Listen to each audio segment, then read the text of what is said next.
Hello, everybody. Assalamu alaikum, Sastakal, Namaskar to everybody. This is Attorney Shah Peerally. Today we didn't have the intro.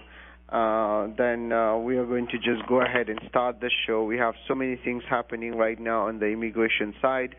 As you know, we have so many. The Supreme Court just came back and basically upheld the Muslim, what they call, quote unquote, the Muslim ban. So people from Libya, North Korea, Syria, Somalia, Yemen, and Venezuela are going to have some issues in getting their visas. I'm going to go over it in a few minutes.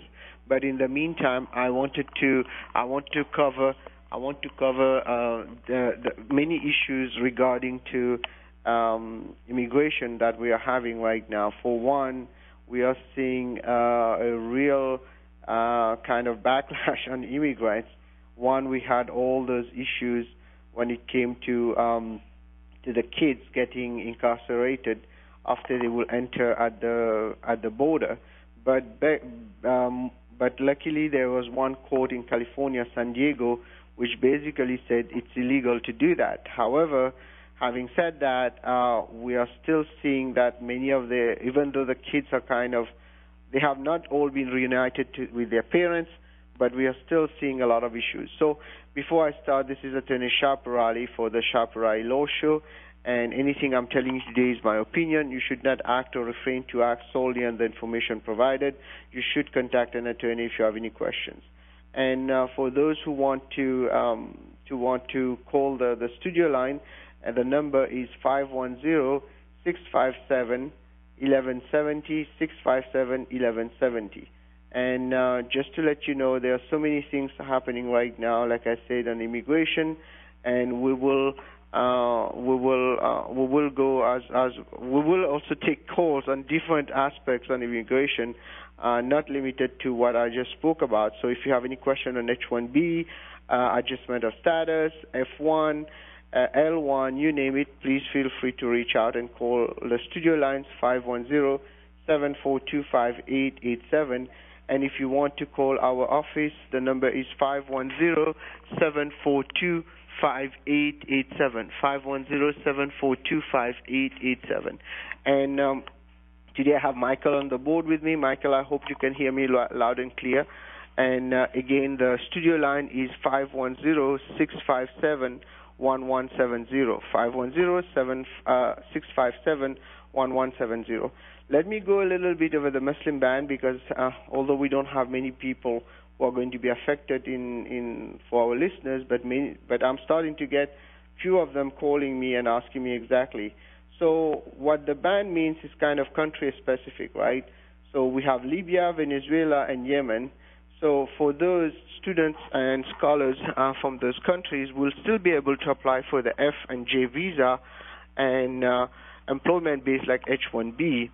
And for Iran, the students and scholars from Iran should still be able to apply for F and J visa, but they will be subject to strict scrutiny. That means more detailed scrutiny, which means basically a lot of denials. However, if you may not be able to apply. The other visas are restricted for citizens of Iran, for example, such as H-1B or O-1. However, there are some exceptions if you are inside the United States or if you get a waiver. So this is very, very tricky because the waiver itself is not very, very clear. So most people don't really know how to deal with that, and they are calling us to find a solution. But until we see it on the ground how things are working, it is going to be very, very hard for us to actually tell people, hey, this is going to work or this is not going to work.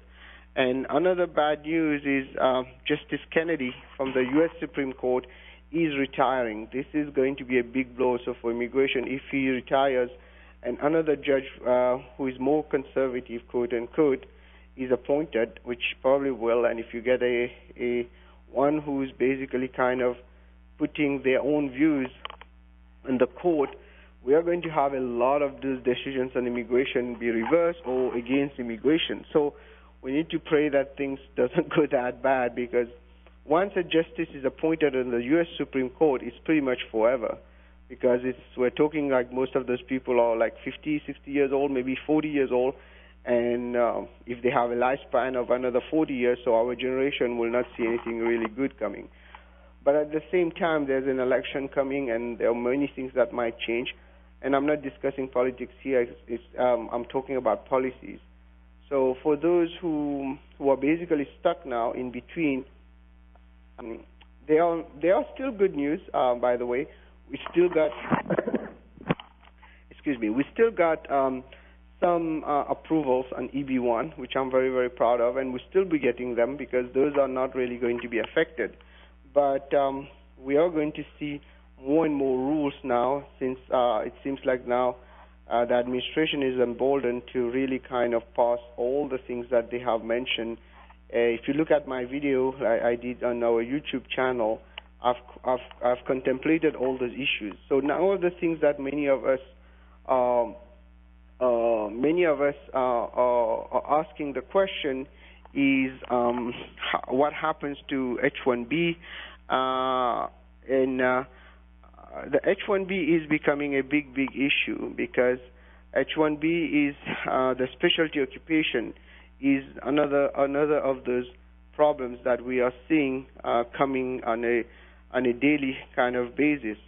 Pretty much every case you're getting an RFE based on that. So I recommend people, if they're having any issues, to actually let us know. Give us a call at 510-742-5887, or if you can call, you want to call the studio lines today, the number is 510-657-1170.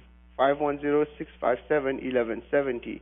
And for those who want to actually kind of check our website, is attorneyonair.com. attorneyonair.com. Like I said, so many things are happening, but one of the things that a lot of people are actually kind of asking me, and what will happen to the H4? Well, right now I didn't really have a lot of time to really look into the H4, but as far as I know, we won't know really what's happening in the next until the next 60 days from now, so 60 to 65 days now, we will know where it stands on the H4. My take on that, like I mentioned last time, is if in case you already have it, there's a big chance you will still be able to keep it because they will go by a bit like they did for DACA. But now the thing is that will we have a lot of lawsuits, etc.? This is going to be really kind of the next question of the year, and we will have to actually kind of push this in a way that it makes sense to how to put it. We are going to have a lot of problems coming from now on. However, not being an alarmist, there will be also like issues like STEM OPT, working on third party. It's now becoming that what happens is that if you look at the STEM OPT right now, many people were working at the third party, and recently when they amended it, there was an argument that from the USCI stating that since they cannot go and verify the job of people at the third party, that means basically, for example, let's say you work with a consulting company and they place you at any company, you name it, any of those big ones, Google, Microsoft, Facebook, etc., then they are saying that since they cannot go and verify the employment, the people are not allowed to do that. So there is a fight going on because if you look at their frequently asked questions, they say that people are allowed to do that. Now the problem is that it's an overreaching language, just like the American Immigration Lawyers Association is saying. But until then, until we get clear picture of what is happening, I recommend that everybody is on guard on that. If you're working with a third party, that means you're being placed through an IT consulting company and you are in STEM OPT, not regular OPT. You need to watch out because they might consider you out of status under the new memo that is going to be activated on August 9.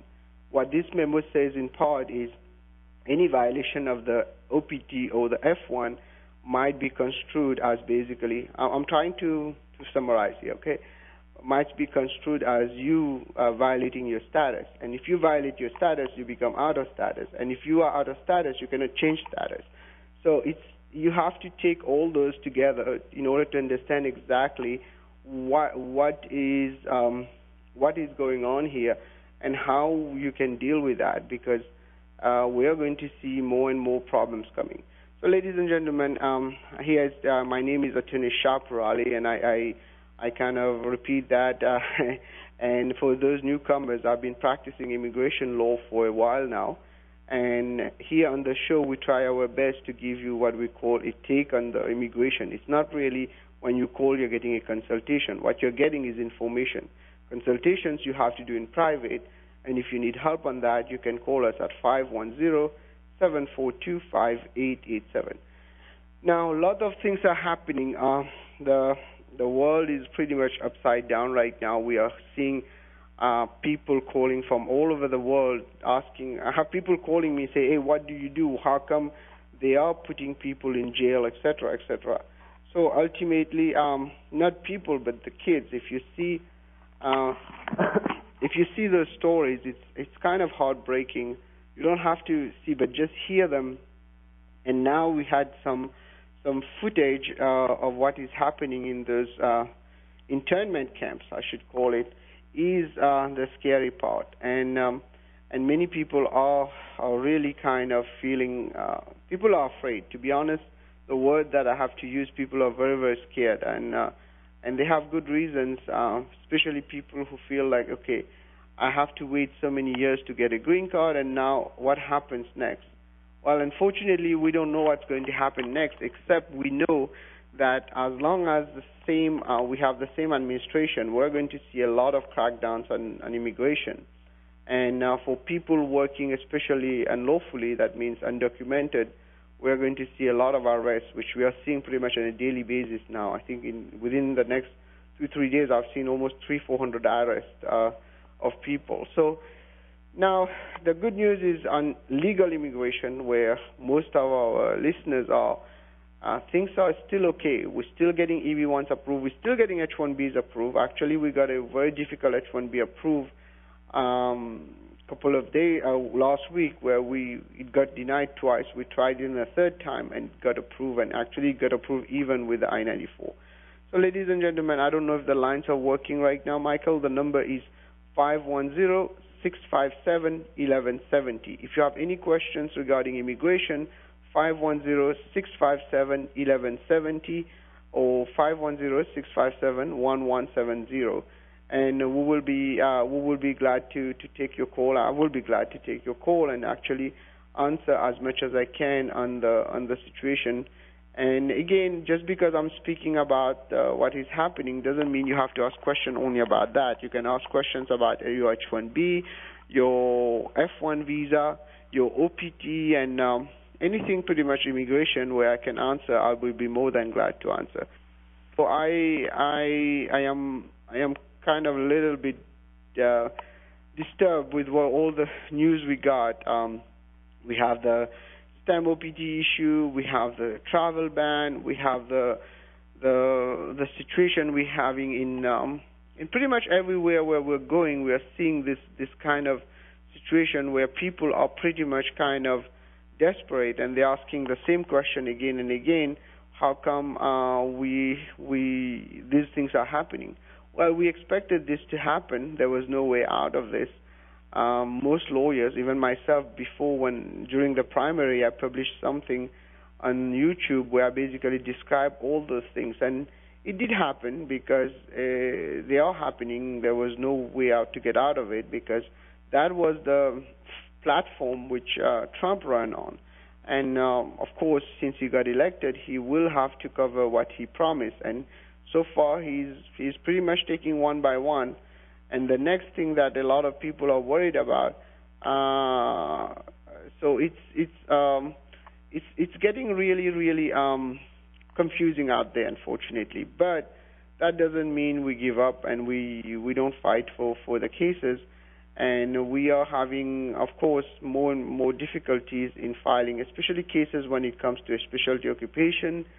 We're still getting them approved though, but people, for example, people on certain positions, and I don't want to list those positions right now, but on certain positions, if you're putting level 2, it used to get approved. Now they're not going to approve it even on level 2.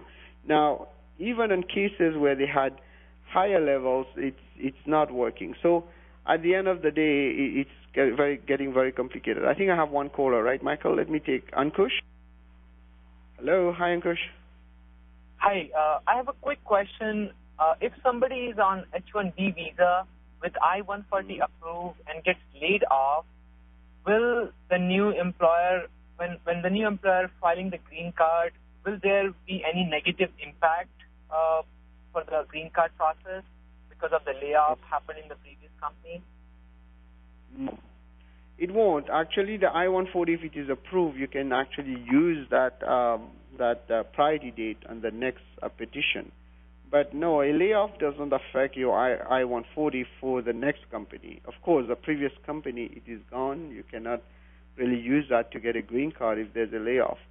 But the layoff, if the layoff happened in, let's say, for example, you had a layoff in company A, and company A was going to file an I-140 for you. They had not filed it, then yes, they can file it. But in your case, it's already approved, and the layoff happened. It doesn't affect your company, and if you move to another company, also it won't affect it. So you're fine on that. There's no problem. Okay, got it. Thank you very much. Okay, good luck to you. I think we have a caller, right, Michael? Okay, sorry. So, ladies and gentlemen, you can still call. This was a very good question. 510-657-1170. This is Attorney Shah Peerally from the Shah Peerally Law Group, and we are talking, of course, about immigration law, and we are also talking about all the issues that we are expecting to happen in the next few months or few years. Well, there is an election coming. It will all depend who is in the Congress and the Senate. But if it stays the same or Republicans pick up the Senate, then we're going to have some major issues when it comes to immigration, because the Attorney General is not really pro-immigration, and he has proposed a lot of rules to curtail immigration. And one of them is targeting the H-1B, and we're expecting also L-1 will be affected. As for H-4, it is another thing that is going to come up as a problem next, because they are going to try to take it away, and there's a chance it might go away. So it's not like we can guarantee the safety basically of the H-4. Nobody can actually, because this is not something that we were expecting it will go under Trump, but now let's see what happens next. Let me take another caller. Harry, are you there? Hello. Yes, Mr. Shah. Hi, good morning. Yes, Harry, how are you? Good morning, sir. How are you? I'm fine. Actually, I have a question. My friend is on H1, and in an unfortunate incident, he is in coma from the past 2 months. Oh, I'm sorry to hear. Okay, so now his H1 petition got denied, and then his wife, who is assisting him in the hospital, is on B1. So my question is, does his wife B1 affect because of his H1, getting denied? And do we need to file for anything, to keep him on status? Okay. Yeah, that's sad. First, I'm really sorry for your friend. I hope he gets better. Number one, for the wife, no, he's not affected. Number two, what you can file for him, you file it just like a B1, B2, but file it on humanitarian ground, an extension, and basically put all the paperwork from the medical papers, and hopefully they should approve that. And if you need help, just give us a call at the office. We'll try our best to help you. The number 510-742-5887. So what you're going to file right now is kind of similar to what the wife filed, but based on non-prompton, a humanitarian ground petition, And usually, hopefully, under Trump, I don't know if it will get approved, but it does get approved in extreme circumstances like he is right now. So you just file it like a B1, B2 extension, but on humanitarian ground. And hopefully it gets approved, then he should be okay until he gets back on track or something happens. But in the meantime, you said the H1 got denied, right? Yes, sir. Yeah, so that's the only option you are left right now. Or you can also refile the H1, but since he's not in a position to really work, I doubt the company will file it. So the best is just to file that extension, and if you need help, just give us a call. We'll see if we can help you there. Okay? All right. Sure. Thank you. Okay. Good luck to you. Let me take another caller myself. Hello, Ashish? Hello? Hi, Ashish. This is Shah. How are you? Hello? Hello? Hello? Yeah, can you hear me? Hello? I think I can. Ashish can hear me, right? Hello? Hey, Ashish? I think I lost Ashish. Ashish, please call just back. I apologize for that. 510-657-1170, 510-657-1170. And this is Attorney Shah Peerally, and we're here for the Shah Peerally Law Show, discussing mostly about immigration. And we will also discuss, of course, a little bit about debt settlement later. But then, so many things on immigration, disturbing news that it's not really, it's not funny anymore. Kind of, well, never been funny, but it's not really kind of. It's very depressing. We are living in very depressing times, and hearing, especially, I got very, very caught into those kids who suffered. Let me take. I think Ashish is back, right? Hello, hi. Yeah, hi, Shah. Can you hear me? I can hear you perfectly. Can you hear me? Okay, I can hear you really softly, but that's okay. So I had a comment about what you're talking about, that the children being separated from their families and the internment camps and so on. So I want to say that this thing, this is because of the previous administration. They had this policy of catch and release. So any illegal immigrant coming with a kid doesn't necessarily have to be their own kid. A lot of child traffickers are using their route, and they just come in and they release them and give them a court date, and no one shows up for that court date. Only 3% of those people show up for the court date. So I actually support Trump in this crackdown on illegal immigration, and this is making clear that you cannot just enter the country illegally with a kid, any kid, and hope that you'll get a green card in 60 days. So the message is that if you don't want to get separated with your family, with your children, then don't enter the country illegally. That's okay. Let me answer you. First of all, what you got as information is totally not true. What was under Obama was unaccompanied children. It's very, very different. So that's another of the propaganda that's going on. But no, I didn't see that. There was the law. The law was issued. Hold on, let me tell you. The law was issued in 2015, never been applied. And what happened is that kids, when they were coming unaccompanied, I'm losing the word. But I understand people don't like illegal immigration. Nobody likes it. But the problem is a humanitarian problem. Many of these kids come, and they come from war-torn countries, right? So they suffer, and then just locking them up is kind of unfair. Maybe supporting Trump or not, that's a different issue. That's a political issue. But the humanitarian ground is very, very hard when you actually witness what's happening. Nobody will want. You don't want your kids to go through this. We don't want any kids to go through this. And as much as supporting Trump or not supporting Trump, that's it. Like I said, it's a different issue. But that's not really true on the law side. There was a law that was enacted in 2015 but never been applied. So it's a very different situation, because if that has happened before, we would have known, because we work in the field. But your point is well taken. Some people agree with it, but I don't agree with it. But that's my opinion, like I said. Yeah, one thing I will say that is that at the border they are answering the illegal immigrants when they enter. They are answering the same. They're giving the same answer to the same question. They repeat the word asylum. So they are being coached by the coyote, the traffickers, to tell them exactly what they should in order to get that asylum. So they're trying to game the system. That's one comment. That's a legal issue. We signed the Treaty of Convention Against Torture. So whoever says that at the port doesn't matter because there is a system for it. First of all, when you get at the port, people getting arrested there, as soon as you say there's an asylum, they have to make you become an arriving alien.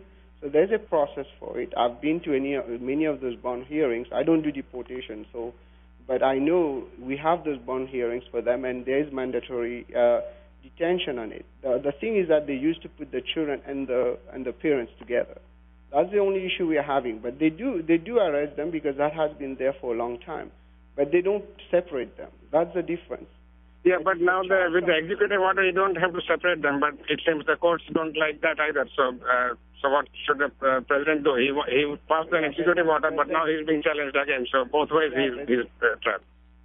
Well, we can keep doing that to other people because we are here, but that's very unfair because the system has been set for that. We signed the charter, the Convention Against Torture, but it's a long discussion, and I respect your opinion on that because it's true. Some people don't want people to come here, but at the same time, that's the heartbreaking part is that I have children, and I will not want my children to go through this.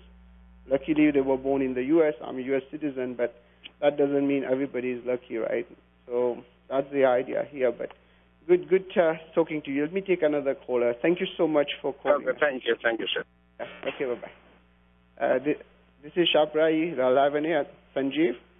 Yeah, I have a question to you this morning regarding the F1 visa. And this is for my son. So I'm on an L visa which expires in October this year, and my son is on an L2, so he's been here 4 years now. I'm trying to change his status to F1. So my question to you is it better for him go to India and get his F1 done because I believe it takes a couple of months here to change his status and apply for a bridge application or something? Yeah, that's a very good question because when is he turning 21? I can barely hear you. Okay. When is he turning 21? Can you hear me? He'll be turning 21 next year. Next year, okay. You can still apply as long as the L2 is good while the time the application is pending. Because it used to be I think I will have to call you back because I can barely hear you. I'll just call you back. Sorry about that. Okay. Then, okay. So what I'll do, I'll still answer Sanjeev on that because this is a very, very good question when it comes to F1. And actually we were having some kind of debate on that, how to treat kids that are turning 21. So what happens on turning 21, what it does is actually you have to shift to probably F1 because that's the only one available for those kids unless they are very smart and they get on their own H1B, etc. So what you need to do is you have two ways of doing it. Number one, you can do it basically doing a change of status. But since the change of status for F1 is taking 8 months to 1 year now, you have to maintain that status up to pretty much 30 days before it gets approved. So 11 months, you have to have another status which is behind the pending one. And that rule doesn't apply for other visas, only for F1. So what happens if you miss it, then they will say 30 days pass before the I-20 kicks in, then you are not going to get the change of status. In this case, I recommend that you go outside and you come back, okay? But if not, you can do a change of status if you can maintain a status in parallel. The reason they made that is basically of people coming on visitor visa and changing status. So I hope, Sanjeev, you are listening. Otherwise, we have those shows recorded, and I would put it probably by tomorrow on our YouTube channel, youtube.com/Shah Peerally Law, and we will talk. You will get the answer there. But the best situation probably is to go outside and come back to avoid, because then you wait 11 months and you get an answer with denial. Then there's panic there. But then, even that, you can always try both, right? You try a change of status here. If it doesn't work, you go outside and you come back. So I hope, Sanjeev, you heard me. So if you have any questions and you want a consultation on that, feel free to call our office, 510-7 510-742-5887. And I don't know how much time is left, Michael, but I am going to discuss a little bit more because the previous caller mentioned about this situation of the what they call quote unquote illegal immigrants. Well, first of all, as much as I respect his point of view, and I know there's a lot of disinformation going on. Number one, I don't agree with the point that this was done under Obama. It never been done. Not that I defend Obama. If it was being done, there would have been a big. You can guess what would have happened. So now it happened. Unaccompanied minors, I can't even pronounce that. It's a different story. These are kids that are just sent by themselves at the port of entry, that means at the border, and there they have to survive on their own, or their parents abandon them, etc., etc. That was another totally different story, and actually under Obama it was happening, but we fought them, and they kind of treated them kind of okay. Now, the second thing is people saying illegal. Illegal is a big word because once you come at the port of entry and you claim asylum, and there is a bona fide case of asylum, the next step is that they will arrest you, put you in a custody. That's mandatory. There's no way out of it. Then the next step, you will have something called usually a bond hearing, or before that, you will have what we call a credible fear interview before that moves from there. A credible fear interview means they will check if you have at least the basic of fear to go back to your home country. I've been to those interviews, so I know. After you pass that, usually a bond hearing is set, or before or after, and the judge will say, okay, we will release you on a bond or we won't. That has been there forever. Even under Bush, I've represented cases where people get bond hearing after doing all that. Then bond hearing means basically it's a bail, right? So you can be bailed out, or you can do. Sometimes there was those ankle bracelets and things like that. So bottom line, it is not what is being told a little bit on the conservative media, because you have to understand, now that they know people are getting upset, they are trying to turn the page and make it as if it's Obama's fault. So as much as we know, it is not possible. People who work in that field, we know. Forget about basically being pro-Trump or against Trump. It's not going to happen. And then also we have to admit, this is becoming very much a racial issue. We can keep denying it, and people might think, okay, they are protected because they're U.S. citizens. I don't see that anymore. They are also doing what we call denaturalization. That's another thing. That means some people who had filed for citizen and they see some issues in their case, they are going back and they are pretty much kind of taking their citizenship away. It's not an easy task, by the way. They have to go to federal court, etc., but they are making the move. So we are going to see some really bad things happening, as much as some people will think that, oh, we support them against illegal, etc. Well, maybe, but the truth is that not only is it going to affect the economy, it's going to affect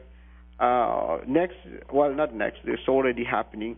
They will go after legal immigration, which we are seeing pretty much on a daily basis. So bottom line, I recommend that you pretty much do your homework on that, because there is a different point of view on that. And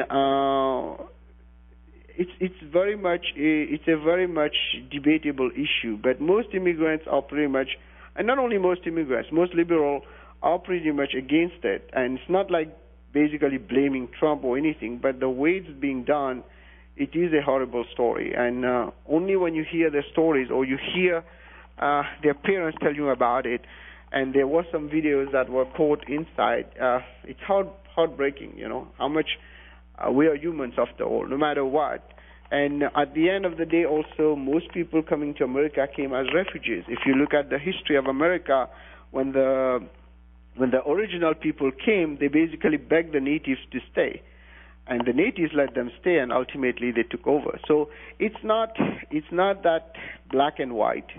There are forces from the Democrats, there are forces from the Republicans, but then we have to give due where it's due. So you have to also look at things from a perspective of a of an immigrant and also from a perspective of an American citizen. So it is not that clear-cut as people are thinking. And the truth is that, like the caller mentioned earlier, yeah, there was a proposition of that law in 2015. They say children may be separated, but it was not done. That's the thing. Now what they have done, they have used it to the maximum of the law and impose it. Just like there are so many things in the U.S. where the government will look the other way, pretty much because they don't think it's a very fair situation.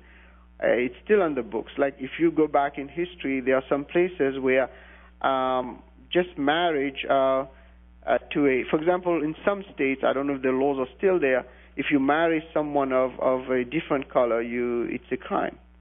It's still there on the books, but they don't apply it. The reason they don't apply it, if they do, you're going to have a lot of problems there.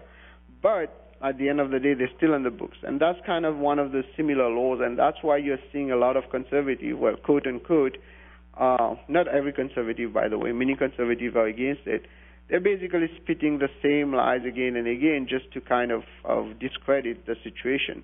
But the truth is the truth. We cannot change it. It's been there. It's not been there because we would have known about it. We would have seen people starting crying, and news would not have left Obama alone, definitely. Not those news that are against him or even pro him. So bottom line is it's too easy to kind of just say, no, that's the case. But, hey, it's a fact that there is a lot of what we call illegal immigration, but at the end of the day, this is what America is about. If you look at the history, they say, give us your poor, give us the worst one, and we will take them. And that's what Canada is saying. Hey, you don't want them? Send them to me. I'll take care of them. And hopefully that thing will stop. But then it doesn't stop here. Once they are done with what they call quote-unquote illegal immigration, we're going to see, well, we're already seeing it. They're going to attack legal immigration. How are they attacking H-1B, F-1 students, L-1 green cards are going to take forever, and it's affecting a lot of people, especially a lot of people in our community, and that's the part which is heartbreaking. And let me now kind of move on because I think I have another 5-10 minutes to go, and I think we have another person on hold, right? Go ahead. Anish? Yeah. Hello? Hi, Shah. So I have one question about staying legally in this country. Say if my visa, I am on H1, and then say my visa gets denied or gets RFE and that gets denied for some reason. So can I convert myself to, let's say, student visa or some other visa to stay here legally? Me, my wife, and my dependent children? Who all can stay and who all cannot stay? Okay, that's a very good question. If you already fall out of status, let's say your H1 get cut off because it's denied. Let's say you're filing an extension, okay? And let's say your visa goes to December 2018, for example, right? And you file the extension now and it gets denied in November. Before reaching December, yes, you can file another, like maybe B1, B2, or F1. F1 will be difficult because F1 we have this issue I was mentioning earlier. You have to maintain the same status simultaneously until it's approved, and it takes it's really kind of tricky now for the F1. However, for like B1, B2, you might be able to be okay. Now the next question is, next situation is that if in case you have a situation where you basically get a denial after that December, then no, you cannot change status. You have to leave the country and come back. So you cannot change after the denial. So if you know you're going to go towards a denial, I recommend changing the status before the previous one is expired. Okay. Hello, I think I lost the caller. So let me continue. We have only another 5 minutes to go. So, ladies and gentlemen, I just wanted to thank you all. I don't know, Michael, am I on air? So I wanted to let you know that anything I'm telling you today is for education. Hello? I think I have the caller still online. Can you just hang up, Michael, for me? Hello? Yes. Hello? Is it Anish? Yes, sir. Hello? Hello? I think I'll have, because we're almost done with the show now. For anybody who wants to call, feel free to call our office, 510-742-5887. I think Amit is on. Amit, give me 5-6 more minutes and then I'll put you on air. Let me just kind of talk a little bit about debt settlement, because this is another thing that is coming really rampant now. Now, a lot of people are scared, worried, and they want to get out of here, or they have debts, they're losing their jobs, etc., etc. Please, if you have debts and you don't take care of them, they will come back and sue you. And then ultimately, if they get a judgment against you, you will end up by having to pay a lot of money. So what we can do for you, we can get rid of those debts by negotiating them. 510-742-5887. Just call the number and we will check your case. And the blog to check, yourdebtsettlementattorney.com, yourdebtsettlementattorney.com. So just now to kind of recap, before I go, I was mentioning about the Muslim ban that is coming. A lot of people from countries like Syria, like Venezuela, like South Korea, Libya, Yemen will not be able to come, although there are some exceptions, and plus there will be a waiver. The problem is the waiver itself. So now the question for people who are already inside the U.S., you might still be able to apply for your green card and your visa, and if they put you they will be subject to what we call strict scrutiny, increased scrutiny, and that means basically they're going to check on that before they make a decision. So, ladies and gentlemen, I think I have a background noise there. I think it's Amit on mine, but I don't know. I think I'm almost done here. I just wanted to let you know, if you need any help, feel free to call our office, 510-742-5887. 510-742-5887. And like I said from the beginning, it is heartbreaking what is happening. Of course, there are two sides of the stories. One of them, of course, is the political side, which is the most horrible part, because at the end of the day, we are going to see once this is happening, it's going to continue happening. It starts going downhill from there, and a lot of people are going to be going to suffer. And actually, I'm getting a lot of calls, people who want to leave the country. I'm not a lawyer for other countries except the U.S., so I can help you get in, I can help you get out. So, ladies and gentlemen, I just wanted to say thank you for listening. And for the new listeners, please check our website, attorneyonair.com. Call our office, 510-742-5887, and you can, anything I'm telling you again was my opinion. You should not act or refrain to act solely on the information provided. You should contact an attorney if you have any questions. And I don't know how much time is left, so I'll continue. Amit, are you there? Hey, Shah, yes, I'm